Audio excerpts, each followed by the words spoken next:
We've got a lot to talk about today, a lot of good content and good discussion to have.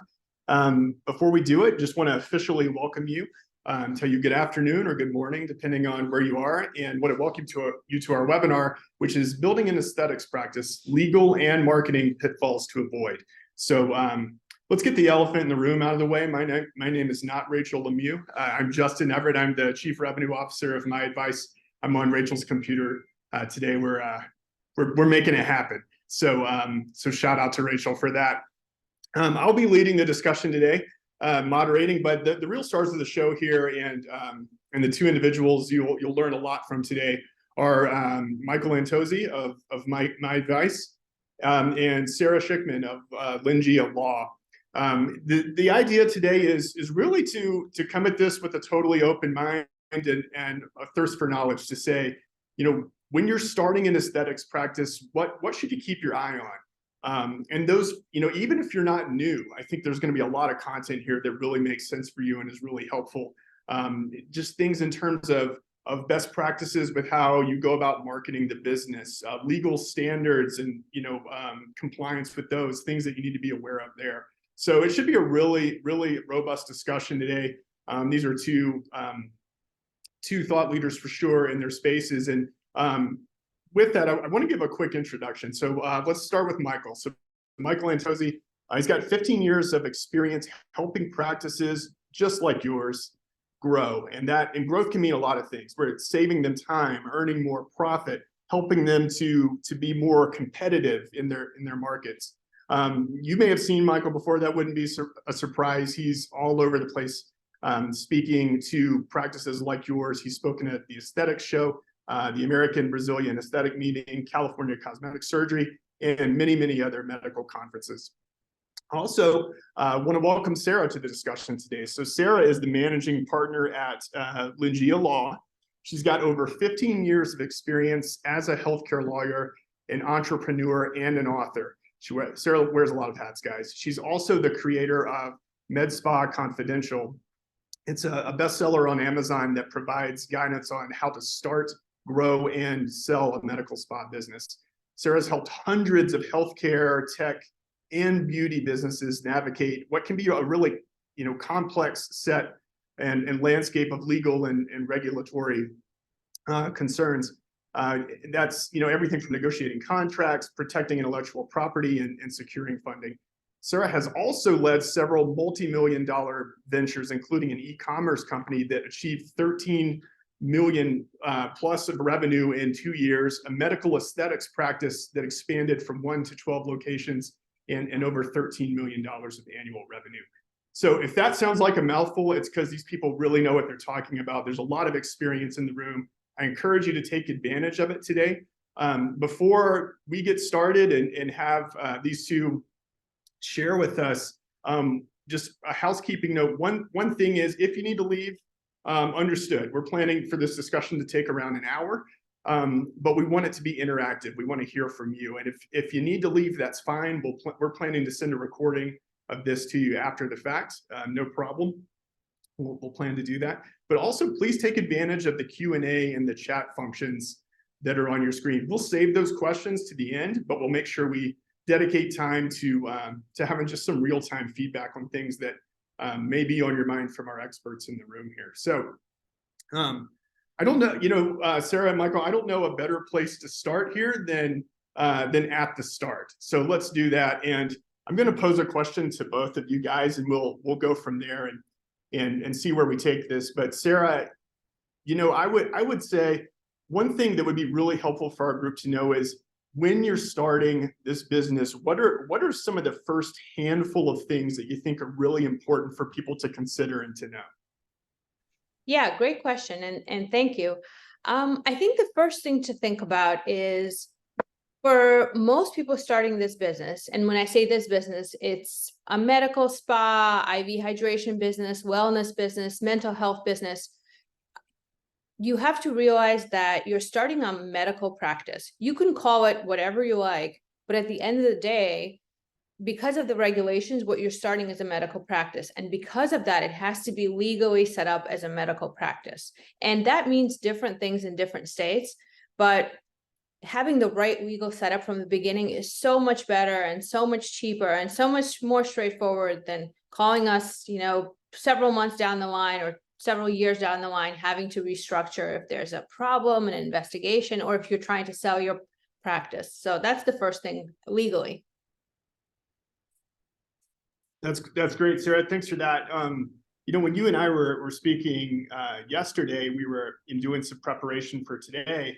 One of the things that I know you brought up was the notion of how we should think about bringing on partners or bringing on staff early on in this process. What's your opinion on that? What's your point of view on how to best approach that as a business owner? Yes, I think the best way to approach it as a business owner is to keep things as simple as possible when you start. And to think about, if you're going to bring on a partner, it's like getting married to someone, and you want to date someone before you get married. And so you don't want to just bring on a partner without having worked with them. You don't want to bring on a full-time employee until you really know this person and you're sure about hiring them. And you don't want to have this big menu of services until you really know what you're going to be focused on and good at. And I think Michael can really speak to this too, even better than me, in terms of like really keeping things simple, having a great website and online presence for the things that you're focused on to start with, as opposed to trying to be like the Walmart of all things, which is really hard. Michael, just masterfully teed that up for you. What's your take on that? Thinking about, and if you would go back and answer that question too, where would you start thinking with the marketing hat on how to go establish yourself and where to focus first, maybe? So this is a question that I get asked a lot, and it's actually funny because even when practices have been well established, it's so often I see that the beginning is missing. And so kind of like as Sarah had said, where it's just important to set things up the right way on the legal framework side, the same very much applies to really cultivating a web presence to ultimately help to make your practice to grow. And I see this a lot with practice owners is, they're just getting started and maybe they think to themselves, well, hey, I'm going to post a lot on social media, or I'm going to actually do some ads online or whatever else that might be. Those are actually not the first things that you ever should tactically think about when you're really looking to build a marketing strategy to help your practice to grow and to earn revenue and to convert revenue. It's kind of a side note of myself. I'm actually on peptides right now. So for those of you who are watching there in the wellness space, I feel like I have a little bit that I can relate to this. My background is I'm 39 years old. I'll be 40. I've got two young boys. I'm trying to age a little bit younger, as they say. And when I was talking to my doctor, she was asking me a lot about my lifestyle, and I'm telling her, well, I don't smoke. I don't really drink all that much. I've got two kids, and so I don't really go out and party. We eat clean, though. I work out a lot. And she had said to me, hey, you're likely to do very well on peptides because a lot of that foundation is there. Okay. Now let's flip it around on the other side of the coin. And maybe if I smoke and I drink and I party my face off and I all of a sudden came to my doctor and said, hey, I want to feel better with peptides. For those of you who are even watching this, that you serve patients, I'm sure you've all seen that type of a patient. You're probably thinking you're crazy. Like, you need to fix some things internally and set things up the right way if you really want to grow well. So just how there's a lot of synergy with like wellness and lifestyle, the same really applies to really how you're building a web strategy, how you might be building a legal framework as well too, where you really have to set so much of the foundation in place. So generally speaking, when we talk about foundation, we're talking websites are not dead. You have to have a great website because it allows you to understand things like KPIs, your key performance indicators, just more granularly speaking, understanding your data, where people go to, where they engage with, how long they spend on specific pages for, where leads come in. It's really, really important that you understand your data. And I'm sure that Sarah could even talk a little bit more about that as well too on the legal side. Getting great reviews online. So many of our practices are very word of mouth and referral driven. Just because your best lead sources might be from referrals doesn't mean you stop marketing. You just might market in more fundamental ways. You have to always be feeding the business. And so those are kind of just some very like very foundational framework things, Justin, that I typically see where practice owners are really trying to get ahead of things, to get things done quicker. But you have to understand, you have to really build out the framework with a lot of these foundational elements if you really want to grow and to sustain your growth over the course of time. I think that that's great advice, Michael. And uh, my own background is in marketing at a corporate level, so working with large organizations, and I've often heard some things referred to as random acts of marketing, and it's things that kind of make sense and can be quick hits, but maybe aren't sustainable or setting up a foundation for you to really scale and really grow. And so that's a phrase that's always stuck with me as something to avoid, those random acts of marketing. And Sarah, I don't know if that exists on the from a legal perspective, if there are things that you could put in that kind of bucket, but I think it's an interesting concept to make sure the foundation is there. I actually have a question for Sarah, because Sarah, something you had just mentioned, and I'm kind of curious to know this as well too. But you had said, when people don't, you're establishing a medical business. How do people typically not set up the medical business with the right framework? I'm curious to know that. Yeah, good question. And I was just thinking about the phrase random acts of marketing. There's definitely random acts of legal too. So the way people establish it, through random acts of legal is people just open an LLC and they start injecting. And then they say, okay, like I have a med spa or I have a IV hydration business and I'm good to go. And typically that's not enough. In over 30 states, that would not be a compliant structure to begin with. So what typically needs to happen in many states, let's use New York as an example. You would need, if you're not a doctor or a nurse practitioner, and this is just for New York, other states are all different, but in New York, that would mean that you need a structure called an MSO, where there are two entities and there's a contract between the two legal entities called a management services agreement. And it's a little bit more than just setting up an LLC. And what happens is if you just start with this LLC, restructuring that later into this MSO, MSA structure is quite complicated and much more expensive than starting with just the correct MSO and doing all the, let's say, 5 required steps. So typically when setting up this kind of business, one thing that needs to happen is this MSO contract. The other thing that needs to happen is you have to have the right licensing and permits for your location from the state. So you may think, okay, because I'm an RN, the Board of Cosmetology doesn't apply to me. I'm not a cosmetologist. But if you're doing hydrofacial or something like that, then it does.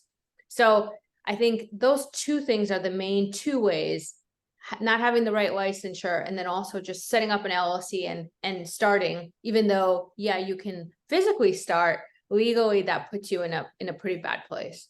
It sounds like when you describe that, and Michael, when you describe some of those things from the marketing standpoint, it's not that these things, we're doing these things intentionally. It's these are coming from a positive place, but like you spoke to, Sarah, earlier in the discussion here, if you don't do these things right on the front end, it ends up, there's more you have to untangle down the road, and it can actually be counterproductive. Is that fair to say? Yeah. And I think it hurts you more if your business ends up being successful. So if you're setting yourself up to fail, and at the end of the day, you're never going to get an investor and you're just going to go out of business, then at the end, like, no one may realize you were set up incorrectly and you just sort of phase out. But that's not really what we're going for here, right? Like, we want everyone on this call to be successful, to get private equity, to sell for millions of dollars, to provide for your friends and family, whatever it is that your goal is. And for that, you really need the right base. And that's like the right marketing base and the right legal base from the start. Yeah, that makes a lot of sense. Guys, I want to go tangential to that a little bit and ask you guys questions, but real quick, I noticed we've had a few people join since we first got started. So want to remind everyone, we are recording this if you need to attend to something else before we get to the end of the discussion. We'll send you a recording of that, but also if you have questions, if you have comments even, we're going to try to address those at the end. So use either the chat or the Q&A function. Happy to get to those and see what we've got in a bit. So getting back to where we were, there's this energy and this excitement about this new thing we're all doing. how, these things you're recommending, Michael and Sarah, how long do these things take to get into place, to get going? Because it sounds like it really is important for us to pause and take a deep breath and make sure we're doing things the right way. Sarah, from your perspective, what kind of timeline are we looking at? From a legal perspective, I think the ideal, if you have the time, I would say 3 to 4 months is what it typically takes for a complete legal setup from beginning to end. Yes, we can rush it. Yes, we can have something done in a week if you really need us to, in most states. Some states have a really long waiting period for certain types of legal entities, so it takes a little bit longer. But we could have, from a legal perspective, a whole practice set up in a week or two if we need to. But I think it's better to have like a plan and execute on that plan and be very deliberate with what you're doing versus kind of a little bit more rushed. That makes a lot of sense. So, Michael, from your perspective, knowing that 3 to 4 months, I think that Sarah described, when you're thinking about setting yourself up for success from a marketing perspective, are those things that can be done concurrently, or is there a is it you get through this piece, then you start the marketing piece? What do you recommend in that sense? Well, I would say, I mean, there's always going to be different timelines in terms of when you start your legal framework and getting that going to then when you start to implement a marketing strategy. And I would say that that's definitely something that you want to have a consultative with each of your experts that who you might be working with. But what I will say is that when you are really just getting your practice going, you don't want to think to yourself, "Hey, I'm opening up my doors. Where's my marketing infrastructure?" Like, you really have to start that planning process, depending upon how competitive your market might be, at least 3 to 4 months in advance. Um, Namely, when you're really starting to build a marketing strategy online, the one of the most key foundational elements to really getting some things going is just understanding where you might be actually practicing, what that location might be. Are you in a build out process? And that's going to take a few months. But generally speaking, when you know that this is where the location is going to be, that's where you really want to start to plan a lot of your marketing strategy. Now, the one thing about our approach here at My Advice is that we really believe that a lot of philosophically, like a lot of your marketing has to meet you with where you're at on the business side. Maybe you're just getting a few things going. That can maybe mean a website. That can mean aligning what we call your listings online. And maybe we'll talk about that as we continue this conversation here. But basically, just aligning all of your business data. So that way, what we call these local directories are going to at least know that this is who you are, this is where you practice, these are the services that you might offer, because that all really helps to optimize a business for what we call like near me local searches. In between that time, hey, if you're still seeing patients, to be honest with you, there's never a bad time to build reviews online. You always, it's kind of an analogy that I use, but my 9-month-old at home here, he gets a bottle every 2 hours. He's getting love from mom and dad all the time. It's because we're nurturing him to help him to grow. And what that love and food might be for my son is really the equivalent of what Google reviews might be for a business. It's a process that you're just always constantly engaged with doing. That's one thing I'll say to any one of my practice owners is that, do you have children? And they might say, yeah, I have a few kids. I'm like, well, you actually have, another one, which is your business. And that's something that you always need to be nurturing and obviously putting the resources into to help it to really grow well. Well, don't just, for the group here, don't ever try to feed your children Google reviews. I've tried that before and it does not work. But yeah, that makes a ton of sense in terms of nurturing and feeding the business early on. Yeah, it's really interesting. I had a conversation the other day with a practice consultant, and this is actually as an aesthetics practice owner, but he does a lot of business coaching as well too. And Sarah, I don't know, maybe this is something that you and your clients can relate to as well, but one of the things that he was saying to me is that he talks to a lot of these, practices that he consults with, and everyone's saying it's so slow right now. It's so slow right now. It's slow. It's so slow. And his experience is the complete opposite. I mean, his experience has been, I can't even, I'm like booked out 6 months in advance. Like, I don't know where to put all the people that want to come to me. And a big difference between what his experience has been versus other practitioners is that he understands is that he's always feeding the digital strategy. And that's, when you're really building a business out, it's always a work in process. It's never a completed or a finished product. It's not like you just, your website is ever going to be perfect. It's always something that you're going to be manipulating and changing and obviously putting investment constantly into visibility, whatever that might be. But it's really the practices that will recognize the importance of the foundation, commit to doing the foundation time and time and time again, that really are the ones that are going to drive the best sustainability and the best practice growth over the course of time. And as Sarah had mentioned, ultimately to get you from a growth stage to then a scaling stage. But it always takes a lot of those first steps. Yeah, that makes a lot of sense. So we've talked about, how to start, what to focus on, what some of those key things are when you're starting. We've talked about timeline and what that looks like. Let's talk about cost. Obviously super important. Sarah, thinking from the legal perspective, what should we be expecting going into this? For a typical, let's say, single owner practice, I would say in terms of legal costs, doing it with our firm is somewhere between $5,000 and $7,500. So we're very transparent with our pricing. And so we have it online and we tell people very directly what the price is. So legally, I think you could start with just that. And then in terms of overall costs, I mean, we have practices whose total budget to start is 50,000, and we have practices whose total budget to start is 500,000, and we have practices whose budget is 5 million. And they're building very, very different practices, but you can start with any one of those three actually and be successful. It just depends on how quickly you want to grow and what it is that you're trying to do.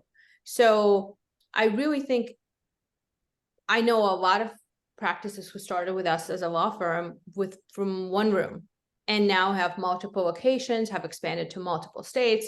And those practices started with a small amount of money. So I really think it's possible to start without spending a lot of money. But I think that legal is super essential to do that, and marketing. You can't just start your practice by ordering Botox and buying a microneedling device. Those products they're not just going to telepathically bring patients in. No matter how great your before and afters are, you have to, I think, spend money on marketing too. There's no way around it. So Michael, what's your take on this? Yeah, go for it. So I totally agree. And the thing that I think that Sarah was kind of alluding to is that you have to make a first step regardless of where you're at. If you're a $5 million practice, or if you don't have two nickels to rub together and you need to do something, the investment has to really be there. One thing that's kind of unique about the way that we will kind of work with a variety of different budgets, but really help to make practices grow over the course of time.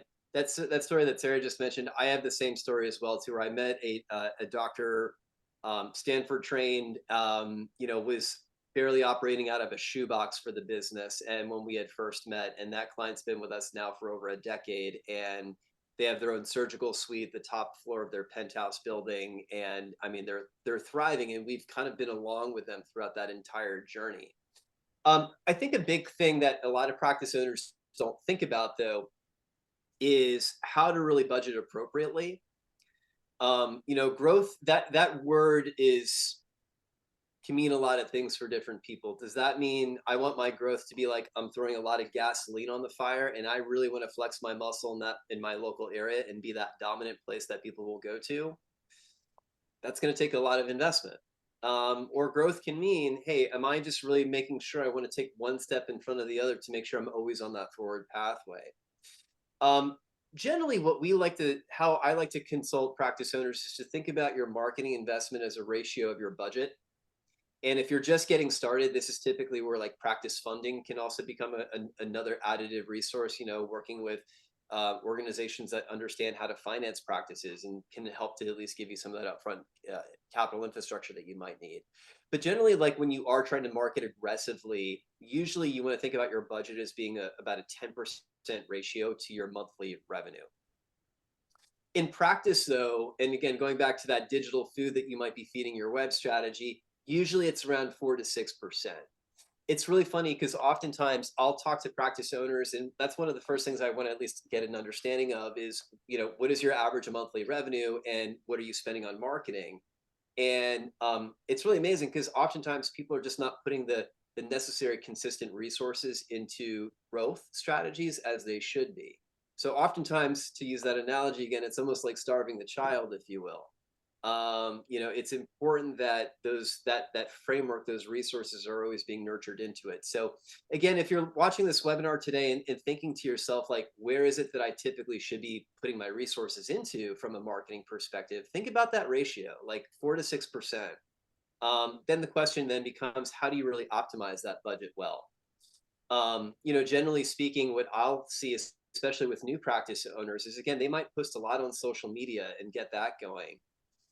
Which can be effective, that can be helpful, but it's generally speaking not necessarily where like new patient acquisition is going to begin. So if I just moved to New York, if I just moved to Sarasota Springs, or any other random down in New York, whatever that might be, if I'm seeking IV hydration, if I'm seeking mental health therapy, if I'm seeking Botox, my inclination is not to open up my iPhone and go search Instagram. It's really what Google is all about. And so that's always even a light bulb moment for a lot of practice owners that I work with, is that they realize that they're putting a lot of their marketing investments not necessarily into acquisition-based strategies, which that's always first and foremost, especially when you're getting going, you really want to be paying a lot of your attention into. That's great. That's a really helpful answer for the group here, Michael. I want to shift gears again, Sarah. When we were talking ahead of the discussion today, you mentioned there are a couple of questions that you tend to hear time and again from people. And one of those, I'd love to have you address both of them, but I'll start with one of them, which is maybe a little vague, maybe not. You'll know where to take this, but it's this question of, how do I protect myself from legal risk? Or there's some recommendations you have for the group? Yeah, definitely. The first one is having standard operating protocols and procedures in your office. So having a manual in your office that talks about how procedures should be done by your staff, and having your staff sign this manual and understand this manual and train them on this manual, but having this manual in place, that's probably one of the top things that you can do to protect yourself. So it'll literally say, okay, in this practice, we do Botox on these areas and not these other areas. And this is how many units you're allowed to do. And this is who's allowed to do it. And this is how to do it. So having that in place, which we can help with, or another law firm can help you with, is great. Sarah, is that just to keep things under control? And so there's consistency in how you're operating and serving? Good question. Yeah. So it's for two things. One is to have consistency and control, and for your own kind of process improvement and having something that's really set in stone. And the other thing is, a lot of times if there's ever a problem and some investigator comes from some board, they're going to ask to see this thing. And they expect you to have it right there in the office. And of course, so you could tell them, hey, contact my lawyer, or I can't find it, or whatever. But it's much better if you have this in place. And the third reason is, if anything ever goes wrong, let's say your injector does somebody's nose with filler and there's some issue. If in your manual it said that you are not supposed to inject filler in the nose, and this person did that, then the liability shifts at least somewhat from you as the practice owner to your staff member. So it kind of has these three separate functions: to have a great consistent experience for the customer and for your staff, to protect you in case there's a board investigation, and also if there's ever a malpractice claim or anything like that, to protect you from that too. So that's step one. Step one is to have this manual. Step two is to have written contracts between you and your staff. So even if they're independent contractors, even if they're your friends, even if they're your family, even if they're your informal business partners, you have to have it in writing. Even if it's one page, it's better than nothing. So we see so many times somebody leaves and there's no, non-compete or non-solicitation, or there's a dispute about pay, or there's a dispute about how much each partner owns. And a lot of it could be avoided if there was a nice, clear contract. And the third piece of paperwork is the paperwork between you and the patients. Having consents that are really comprehensive and that really talk about all the possible risks and that are easy for your clients to understand. And with some of these newer treatments like semaglutide, as new adverse events come out or contraindications, making sure that your consents really cover those things and not just come from the internet somewhere. That's, I think, really important. And with things like text message marketing, you have to have a written consent from your clients to market to them in this way. So that has to be included too. So just these small things can get you in trouble from the patient consent side. I have actually a follow-up question to that, Sarah, if you don't mind. I'm sorry, not to steal the thunder here. One thing that I get asked all the time is, one of the best valuable assets on a website is a before and after photo gallery, showing, great cases, the quality of the work that's being done. How would you advise a client to really set up the proper infrastructure, legally speaking, just for patient consent? Is that a direct thing that the patient needs to have a separate form for? Is that something that can be included within just like onboarding documentation from the patient side? Can you maybe speak a little bit to that if you could? Yeah, so I think in your basic consent form for, let's use Botox as an example, you could have a little section that says, we're going to use your pictures for internal training purposes, X here if you don't want us to. So in the basic consent, I think it wouldn't be reasonable to also include a photo posting consent within the basic first Botox consent. A customer may have a good claim that may be confusing. But the way I would recommend to do it legally is after you treat the client, they have a great result. You tell them, wow, you look amazing. This is fantastic. I would love to post this picture of you on our social media and website. Here's our social media consent. So having them sign this separate consent, either once you see their great results and they're very happy, or as part of your intake process if they want to. But I would definitely recommend having that as a totally separate consent, and to also make it clear that you're not compensating them and that you're going to use it on your website in perpetuity, and don't put any limitations on it. Good insight. A question for both of you, and this can come from any realm of the discussion we've had so far, whether it's investment in these things, whether it's timeline, whether it's setting things up legally. Sarah, like you talk about, what would you point to as common mistakes that you wish you could help a client wave a magic wand and make those things disappear? What are there a couple of things that you would say you see time and again, in terms of whether intentional or unintentional mistakes we may make early in the process, both on the legal and the marketing side? Yeah. On the marketing side, and this actually might just help through a bit of a demonstration here as well too. It's interesting. One of the when we talk about really like the infrastructure and building a solid foundation here, and guys, just to segue onto this, this is kind of like a sequential step guide that when we work with our practices that we really want to kind of follow through, and this kind of relates back to some of the framework and infrastructure and the foundation that you set when you start to kind of build out a web strategy. But the number one thing, it always really does start with having a good website. So, it's interesting, the reason why you have a website, it's really to make your phone ring. It's to be able to bring clients to the door to help with acquisition revenue. And so I see oftentimes practitioners build these amazingly beautiful sites that really look good, that, can that just have a good vibe to them. But it becomes impossible to actually find how the patient can get in touch.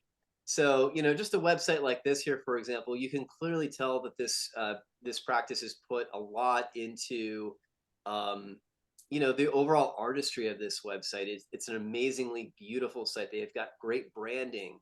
But the one thing I'm trying to find on here is how the heck can I get in touch? Where's the phone number?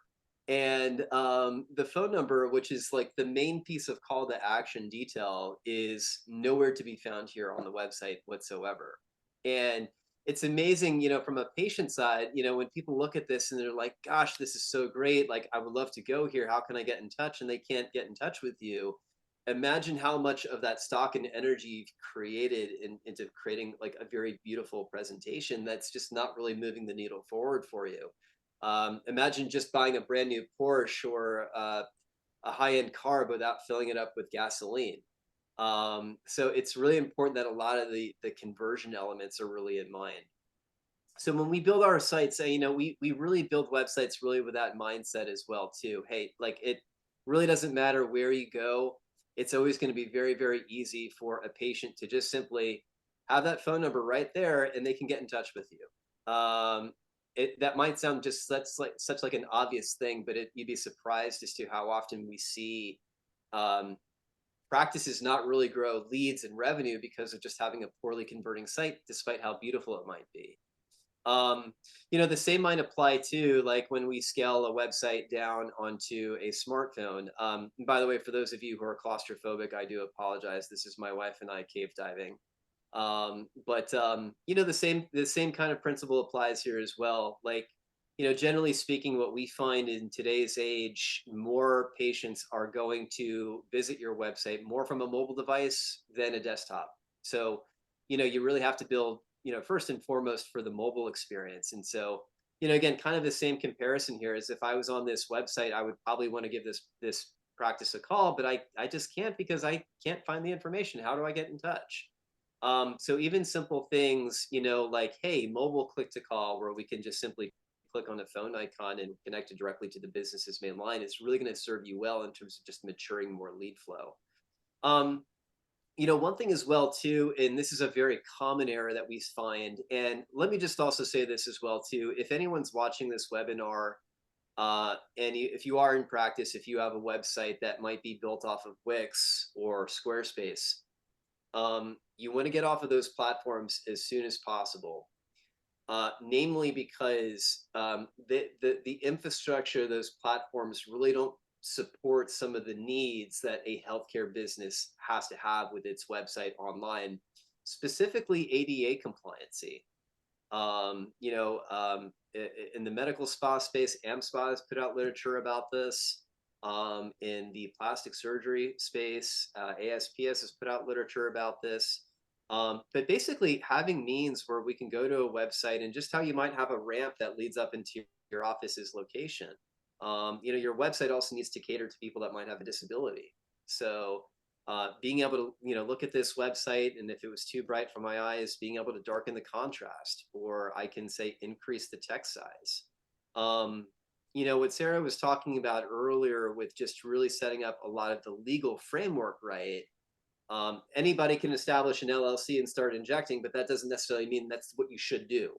The same applies to building a website. Anyone could build a website for you, but that doesn't necessarily mean it's meeting a lot of the healthcare standards in today's market. So it's really, really important that you have an expert kind of on your side, folks like Sarah, folks like my advice, that can really help to kind of guide you and navigate you through some more of these complex decisions that a lot of people are frankly just not aware of. Those are great examples. Michael, Sarah, do you see similar things from the legal perspective? Yeah, definitely. I see a lot of times people just start and without having the legal framework in terms of the contracts with, for example, people may say, okay, I'm going to partner with this person and we're starting this together, and they personally guarantee a lease, and then the other person personally guarantees an equipment purchase, but there is no robust partnership contract between the two people, and then they never finalize it. And then there's a business where people have personally guaranteed stuff and there isn't a contract, and then one partner is unhappy and it becomes a really big mess, very expensive and very time consuming and stressful for the client. So I think a lot of times it comes from being in a rush to get started, which I totally understand. And yeah, you can build a website on Wix or one of these other places like relatively quickly, but if it's not going to scale with you and if it's not going to give you what you need, you're doing yourself a disservice. Like you want to set yourself up like you're going to become a big practice, profitable and successful, and you want to start with a platform that's good, not with a platform that you're going to have to rebuild everything in 3 months. That's great. I love that. I see that all the time. It's I mean, would you agree? It's kind of like having the right mindset as to how you really approach things. You know, in at least in the marketing space, I mean, so much of I would say your success is like, how do you see yourself positioned? How do you want to grow? It's going to sound kind of silly, but every morning I have my son say affirmations. And one of the things I always have him say is that I can do anything. And I really have him believe that at a young age that, you know, you are capable of anything, but you really have to feel that in your heart. And when you start to really understand that I'm not going to half-ass things, pardon my French, but really do things in the correct way, those are the practices that in my experience of consulting are always the ones that are going to win. Yeah, definitely. And I think once you become successful, what happens is you become much more on other people's radar. Your competitors, your clients, people perceive you as having the funds to defend yourself if you are questioned.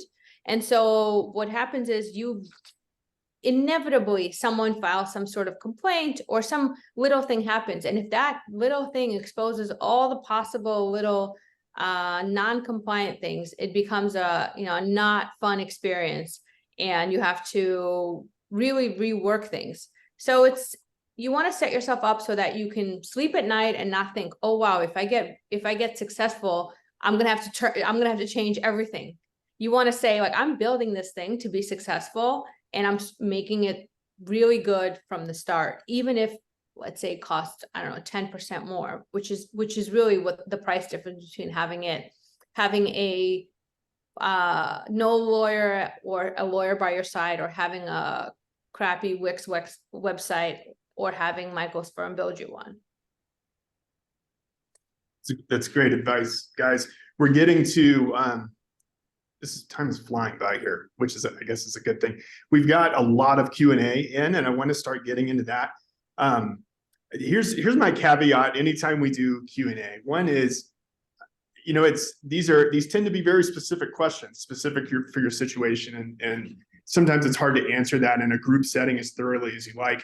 Michael, I know you had a QR code earlier that you wanted to share that would give people an opportunity just to go schedule a meeting, whether it's with yourself or Sarah. Is that something you'd like to share while we're talking through these? Sure, absolutely. So let me just pull this up and I'll share my screen very quickly, guys. And can you see my screen okay? I can't see it at the moment. Okay, hold on for a second. I just Zoom setting here. Well, while we're doing that, this first question, Sarah, is for you, and this is about an LLC, and the question is, what if you're an MD or a nurse practitioner? Is an LLC enough? That really depends on the state. So it depends on which state you are organizing your business in. In some states, you could be a business person and open this as an LLC, like a state like Ohio or a state like Florida. In some states, even if you're an MD, you can't just open it with an LLC. You need a professional entity, which is not an LLC. So it's really a state specific question. I would say for questions like that are like really specific to a structure or a state, just if you're not a current client of ours, book a consultation with us. If you are a current client of ours, just schedule to speak with your team, because these questions are super specific to what state you're in as well. This is from the same individual who asked this, and this may be a follow-up to this, so I'll ask it. If you can address it, great. What if you just have an office that does medical aesthetics and you don't plan on someone buying it in the future? Yeah, so good question. So even if you don't plan on someone buying it, and you're doing medical aesthetic, it should still be set up properly as a medical aesthetic clinic. Because what happens is, as soon as you have an upset customer or an upset competitor or an upset ex-employee, and one of those three will happen, guaranteed within your first 2 or 3 years of operation, no question. They're going to look and try to find anything wrong with your business and try to file some sort of report with some government agency. And then they're going to come in and ask you, okay, let's see your formation paperwork. And let's see how your flow of funds is. And let's see your protocols. And if you don't have any of these things or they're not compliant, you're going to get into a lot of trouble. So even if you have no plans to sell, it's just a good practice and much cheaper over time to do it compliantly from the beginning. Makes sense.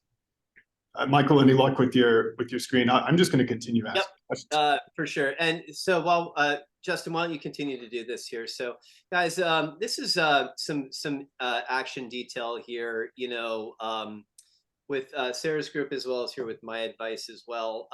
As you can see on, if you're looking at your screen to your left-hand side, this is just some information about Lingia. And obviously, if you would like to book a consultation with Sarah, if you take out your phone and go to the left-hand side of your screen, that is her QR code there that integrates directly into her calendar. Sarah, I don't want to misrepresent anything that we're seeing here. If you would like to maybe just tell folks what they're looking at on that screen. Sure. Yeah, thank you. So the way we work is we have a couple of different membership programs, but in essence, the way it is you get access to a bunch of legal hours with us and a lot of templates. And you basically have an attorney on call for your business. So whether you're just starting or you have an existing business or you're selling your business, it's a package of legal hours and we give you a discount on the hourly rates. And there are some things included as part of that. And it comes out to about an investment of $449 a month. It is paid annually, but again, it comes out to I think $5,300 or so a year. It's an investment, but I think it's worth it. And it's on our website. So if you have any questions, let us know. And you could always schedule that free consultation with the QR code. For sure. Thank you. And to direct everyone's attention just to the right-hand side of the screen here, this is just some pricing infrastructure here with my advice. And you know, listen, if your practice is brand new, you're just getting started and you just don't know really what to do or how to execute really on the marketing front, I would love to have a direct conversation here with you. I've also included my link here on the QR code, and you guys will also be sent these as well too through PDFs after the webinar today. But I would encourage you again, if you're really needing some guidance on your strategy, you know, take out your phone, schedule some time to integrate into my schedule. I unfortunately will not be available for Friday. I'm actually going to be at iSpan, but for those of you who are aesthetic nurses, actually Sarah will also be there as well too. Hopefully we look forward to meeting you there in Texas. But even if your practice is not new, if you have been established for a long time, and so often I see this as well too, where people have been really investing into their strategies and they're just not seeing a lot of good traction, I want to have that conversation with you here as well too, and really kind of work you through a bit of framework and guidance in terms of really how to put you into the best revenue position, growth position as we finish this quarter, obviously, and heading into 2024. So again, these are links directly to both of our calendars with Lingia, as well as here, Sarah with Lingia and myself here with my advice. That's great, Michael. Thank you. Thank you for sharing those. I want to get back to some of the Q&A. So this is a question that might apply to both of you. So I'm going to ask it. Is it legal to offer clients rewards such as points or credits toward treatments in exchange for referrals? I could take the first part of this. There is a federal anti-kickback law, but that mostly applies to situations where you talk about either government insurance or private insurance. For most states, it is legal to offer some sort of reward to patients when no insurance is involved, but there are some states that prohibit it. So it's a state by state specific question. From a business perspective, I'll let Michael answer this, but I think it's offering rewards is great, of course. Yeah, I was going to say, is it legal? I'm going to defer right over to Sarah, because that's definitely not my wheelhouse. But on the business side of things, Look, absolutely. I mean, if you want your business to grow, and any practice that I talk to will tell me that their best lead sources are those that are being referred in. Now, whether you ask for an incentive, frankly, if you're doing really, really good work, I don't necessarily feel like that's something that you have to really provide that little bit of a carrot.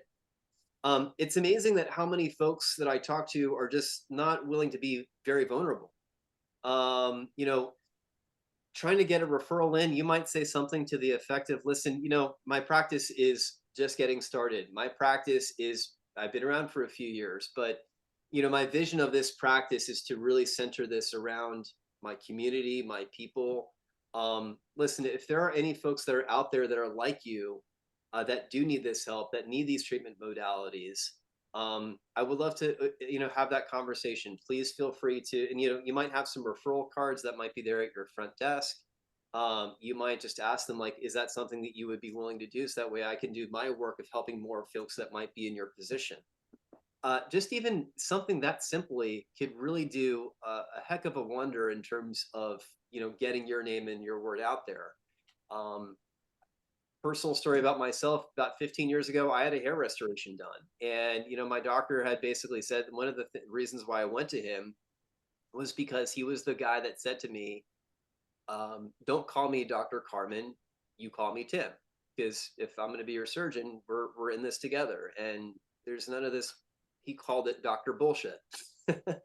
But it made me feel so connected. And afterwards he was like, Mike, if you have any friends that really need this, like, please, my door is always open to help them if they need it. And sure enough, I referred one of my buddies over, and he had his hair done by Dr. Carmen. So it's just amazing, with just having some just humanity and vulnerability will lead to obviously the overall growth, if you just are willing to be that vulnerable.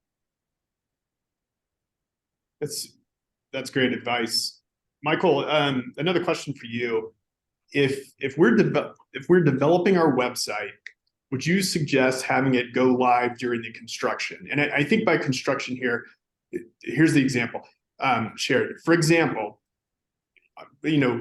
under construction, if you plan to offer fillers, neurotoxins, and IV therapy, but you're still undergoing training for the IV therapy, would you suggest having the website go live stating that IV therapy is coming soon? This might also blend into some answer with Sarah as well too, on the legal framework of what you can and can't do. But I would certainly advise, the best transparency is always the best recipe to protect yourself. If you know that you're going to be offering IV hydration, that's not questionable, and you want to let that out there to be known that this is something that's coming soon. That's only going to help you just from a visibility perspective. It's getting Google to at least recognize that, hey, these are some services that we're going to be offering in our practice. It allows your marketing team to really start with some planning and forecasting on content ideas. So it's never a bad idea to do that, but I would also certainly say as well too, just again, if it's not something you're actively doing, you want to be transparent about that. Yeah. Yeah, and I think from a legal perspective, I don't see an issue. I think that, as Michael said, from a business perspective, it's a great idea. Like, you don't want to open your practice right on day one and then start marketing. You want to pre-market everything that you're going to do, but just be clear with the clients that you may not, appointment starting November 15th, not like, oh, call this number and then leave us a message. And I think clients get really frustrated when they're not able to get a direct answer. And then they start looking for, legal and other avenues available to them. But I think pre-marketing a service is a great idea. I think, Sarah, there's another question here that I think is really related to this, and you mentioned it very early in the hour, which was your advice was not to offer too much up front. And so the question here is, given that, what products would you suggest starting with? Can you make recommendations there, or does it really just depend? I mean, I think it depends, but I could make some recommendations for sure. I think there are two types of products in every business. And, Michael, I think you could speak to this as well as I can, maybe even better. But I think there are the doorbuster kind of products that bring the people in. And then there are the products that are the profitable products that you really make most of your profit on. In a med spa I think the doorbuster type of products tend to be something that brings the client in monthly or every 3 months. So either something like facials or something like Botox. But the real money is made on things like fillers and Sculptra and things like that.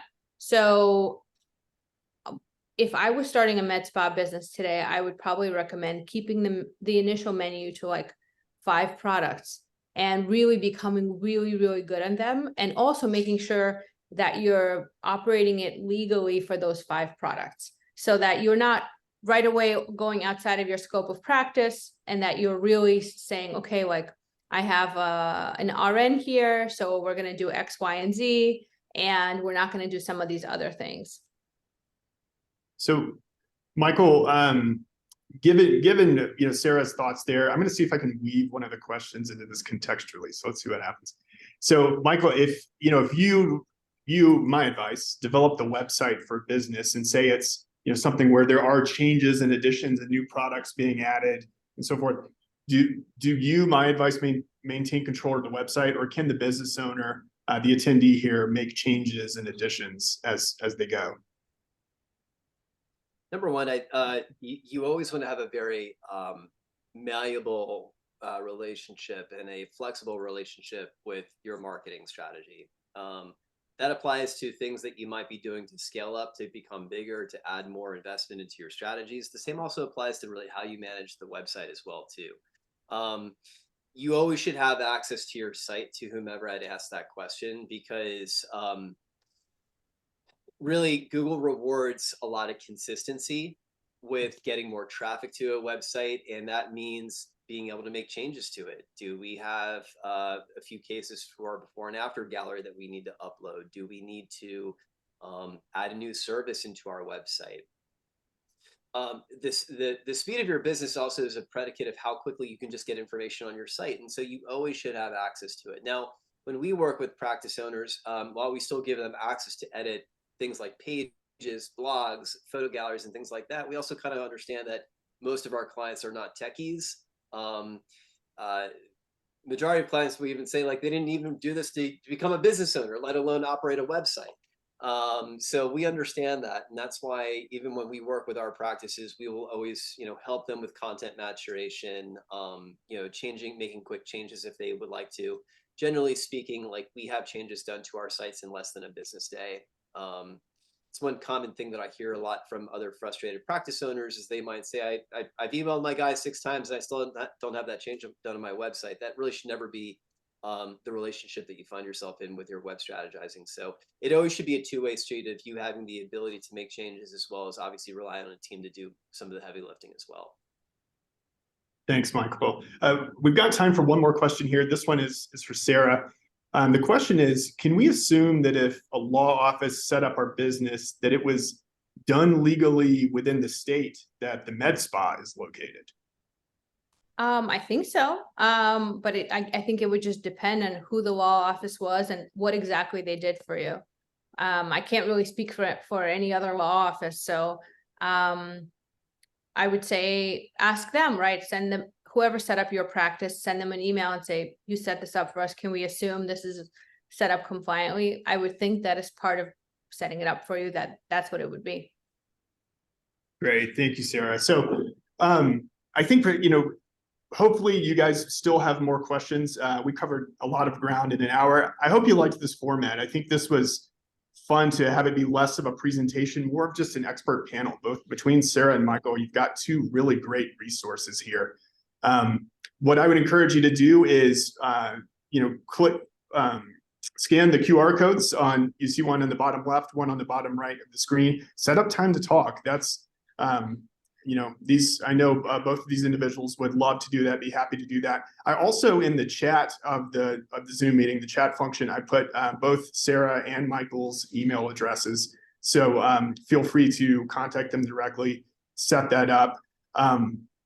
Aside from that, we'll plan to send the recording to everyone, and hopefully even address some of the Q&A that we didn't get to. But as far as the spirit of today, which was how to go get started with an aesthetics practice, both from a legal point of view and through a marketing lens, I hope you took away a lot of really valuable information, everything from common mistakes to avoid, how to get started, what to expect cost-wise, what to expect time-wise.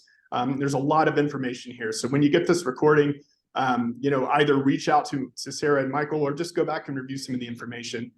We thank you for your participation today. There was a great group, great set of questions. And with that, we'll end the session and we'll hope to speak with you soon. Have a great afternoon. Take care, everyone. Bye.